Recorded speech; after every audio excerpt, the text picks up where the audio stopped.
اور یوسف کو قید خانہ میں ڈال دیا گیا جہاں بادشاہ کے قیدی قید کیے جاتے تھے۔ کچھ عرصہ بعد مصر کے بادشاہ کا ساقی اور نامبائی اپنے آقا مصر کے بادشاہ کے خلاف خطا کار ہوئے۔ ایک دن یوسف نے دیکھا کہ وہ دونوں پریشان اور غمگین ہیں۔ اس نے پوچھا، آج تمہارے چہرے اتنے اداس کیوں ہیں؟ ساقی نے کہا، میں نے خواب دیکھا ہے، میرے سامنے ایک تاک تھا جس پر 3 شاخیں نکلیں۔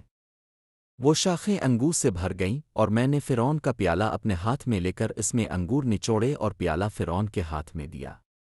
یوسف نے کہا، یہ اس کا مطلب ہے 3 دن کے اندر فرعون تمہیں تمہاری ذمہ داری پر بحال کرے گا اور تم فرعون کو اسی طرح پیالہ دو گے جیسے پہلے دیا کرتے تھے۔ نامبائی نے کہا، میں نے بھی ایک خواب دیکھا ہے۔ میرے سر پر 3 ٹوکریاں ہیں۔ سب سے اوپر کی ٹوکری میں فرعون کے لیے ہر قسم کی بیکری کی چیزیں ہیں، لیکن پرندے انہیں میری ٹوکری سے کھا رہے ہیں۔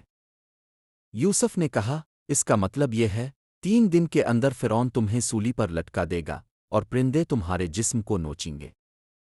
تیسرے دن جو فرعون کی سالگرہ تھی، اس نے اپنے سارے خدام کے لیے ضیافت کی۔ اس نے ساقی کو اس کی خدمت پر بحال کیا، لیکن نامبائی کو سولی پر لٹکا دیا جیسا کہ یوسف نے تعبیر کیا تھا۔